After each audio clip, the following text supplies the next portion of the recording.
বিদ্বেষ story house. রাতে একা শোনার সাহস আছে তো? নমস্কার বন্ধুরা, তোমাদের সবাইকে স্বাগত জানাচ্ছি পিথি স্টোরি হাউসের 21 নম্বর এপিসোডে। তো আজকের যে ঘটনাটা আপনাদের সাথে শেয়ার করব, এটা বেসিক্যালি একটি লাইব্রেরিতে ঘটে যাওয়া একটা ভৌতিক ঘটনা, এবং এটা একজনের সাথে ঘটে গিয়েছে এবং তার কাছে আমি যেরকমভাবে শুনেছি তো আপনাদের কাছে সেই রকমভাবে শেয়ার করব। আশা করি তোমরা গল্পটা পুরোটা শুনবে এবং নিজেদের ওপিনিয়ন কমেন্টে বলে যাবে। তো যারা যারা এই চ্যানেলে নতুন আছো তো চ্যানেলটাকে সাবস্ক্রাইব করে নাও আর বেল আইকনটা অলে সিলেক্ট করে নাও, যাতে এইরকম ঘটনা তোমাদের কাছে সবার আগে পৌঁছে যায়। তো আজকের আমরা আস্তে আস্তে ঘটনার দিকে যাব। তার আগে বলে রাখা ভালো যে আপনাদের সাথে যদি কোনো ঘটনা ঘটে থাকে, ডেসক্রিপশানে দেওয়া লিঙ্কে আপনারা নিজেদের সাথে ঘটে যাওয়া ঘটনা আমার কাছে পাঠাতে পারেন। তো বেশি কথা না বলে আস্তে আস্তে আমরা ঘটনার দিকে যাব। আমার আজকের গল্পটা বড়ই অদ্ভুত এবং রহস্যময়। এই রহস্যময় আজও আমার কাছে উন্মোচিত হয়নি। ঘটনাটা সংক্ষেপে বলি। আমি তখন ক্লাস 9-এ পড়ি। প্রতিদিনে আমাদের ফিফথ পিরিয়ডে থাকতো লাইব্রেরি ক্লাস। আমরা সেই রকম নিজেদের ব্যাগপত্র গুটিয়ে লাইব্রেরিতে চলে যেতাম। বইপত্র পড়া বা নেওয়া হলে ওইখান থেকেই বাড়ি ফিরতাম। যাই হোক, সেদিন আমি লাইব্রেরিতে ব্যাগটা রেখে আসন্নবর্তী ছাত্র যুব অনুষ্ঠানে আবৃত্তি কম্পিটিশানে পার্টিসিপেন্টের জন্য চলে গিয়েছিলাম আমাদের কালচার ডিপার্টমেন্টে। কবিতার নেশায় ভুলেই গিয়েছিলাম কখন যেন বিকেল গড়িয়ে সন্ধ্যা নামতে চলেছে। আমার এক পাড়াতুতো দিদিও আমাদের সঙ্গে ছিল। সে বলল, আজকের জন্য অনেক হয়েছে, চল এবার বাড়ি ফেরা যাক, সন্ধেবেলা আবার টিউশন আছে। আমি তাড়াতাড়ি করে লাইব্রেরির দিকে দৌড়ে যেতে বড় ঘড়ির দিকে তাকিয়ে দেখি সন্ধে প্রায় 6টা।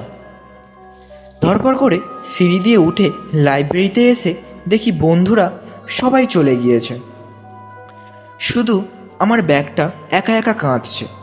আমি গিয়ে ব্যাগটা তুলতে যাব, এমন সময় দেখি কোণের দিকে বেঞ্চে বসে টেবিলের বইটার ওপর একদম মাথা ঝুঁকিয়ে একটা মেয়ে বসে আছে। পরনে আমাদের স্কুলেরই ইউনিফর্ম, আর তার সোনালি রঙের চুলগুলি একদম মুখের ওপরে এসে পড়েছে। কৌতূহলের বশে তাকে জিজ্ঞাসা করলো, তুমি কে গো? এখনও বাড়ি যাওনি কেন? না, কোনো সাড়া পেলাম না। আবার জিজ্ঞাসা করলাম, বাড়ি যাবে না? অনেক দেরি হয়ে গেছে তো। হঠাৎ করে ঘরের আলোটা কেমন যেন দপদপ করে কেঁপে উঠল। সিলিংয়ের দিকে তাকিয়ে দেখি একটা অতি পুরানো হলুদ বাল্ব জ্বলছে। এর আগে তো কখনো এই টিমটিমে বাল্ব জ্বলতে দেখিনি। টিউবলাইটের কি হলো, জ্বলছে না কেন? টিউবটা অবাক হয়ে ঘাড় নামিয়ে মেয়েটির দিকে তাকালাম। সে আস্তে আস্তে মুখটা তুলে দুহাত দিয়ে সিথির মাঝখানের দিকে চুল ফাঁক করে আমার দিকে তাকাই। আমি প্রচণ্ড ভয়ে স্থির হয়ে গেলাম। কি দেখেছি আমি? একদম ফ্যাটে ফ্যাকাশে একটা মুখ, দুই চোখে দুই মণিগুলো একদম সাদা, বিশ্রী রকম সাদা। এ মুখ তো কোনো জীবিত মানুষ হওয়া সম্ভব নয়। বিস্ময় ভয়ে তখন আমি সম্পূর্ণ হতবাক। দরদর করে আঘাতে ঘামতে শুরু করেছি। কি করব বুঝতে পারি না। আচমকা সে যেন একটু হাসলো। ঠিক হাসলো কি, ভালো করে তাকিয়ে দেখি তার ঠোঁট দুটো অল্প ফাঁক হয়ে আছে, শাশ্বত দুই তন্ত থুতিনি পর্যন্ত বেরিয়ে আসছে। হাসতে হাসতে আস্তে আস্তে উঠে দাঁড়িয়ে সে একটু একটু করে আমার দিকে এগিয়ে আসছে। পালাতে হবে আমাকে এখান থেকে, সে যেভাবেই হোক। আমি কি করি আমি? না, আমাকে বাঁচতে হবে, নার্ভ হারালে চলবে না, কিছুতেই না। হাত বাড়িয়ে ব্যাগটা নিয়ে আমি আস্তে আস্তে পিছিয়ে পিছিয়ে দরজার দিকে আসার চেষ্টা করতে থাকলাম। পা যেন কিছুতেই নড়তে চাইছে না।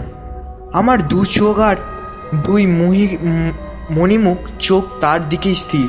হঠাৎ যেন কার কণ্ঠস্বর পেলাম, কে ওখানে? আমি অনুভব করলাম কে যেন সিঁড়ি দিয়ে ওপরের দিকে উঠে আসছে।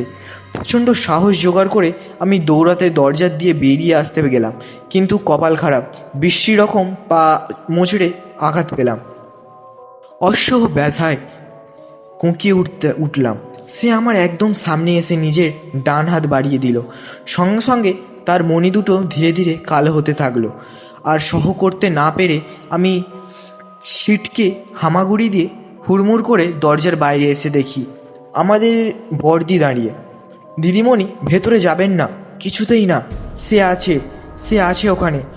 বড়দি আমাকে সম্পূর্ণ চমকে দিয়ে বললেন, জানি, যখন থেকে তোমার এই স্কুলে জয়েন করেছি তখন থেকেই। কিন্তু কে ও বড়দি? কি হয়েছে ওর সঙ্গে? বড়দি আমাকে আস্তে আস্তে করে তুলে ধরে বললেন, সব বলবো, কথা দিচ্ছি, কিন্তু আজ নয়। কারণ আজ তুমি বড্ড ভয় পেয়ে গেছো। চলো আজ তোমার বাড়ি পৌঁছে দিই। কিন্তু আমার মন মানল না। রিকশায় উঠে বসার পর দিদিমণি বললেন, আজকের ঘটনাটা যেন আমি কোনো কাউকে না বলি। এই কারণেই তিনি নাকি বিকেলের পরে আর লাইব্রেরি খোলা রাখতে চান না এবং প্রতিদিন নিজের হাতেই বন্ধ করেন।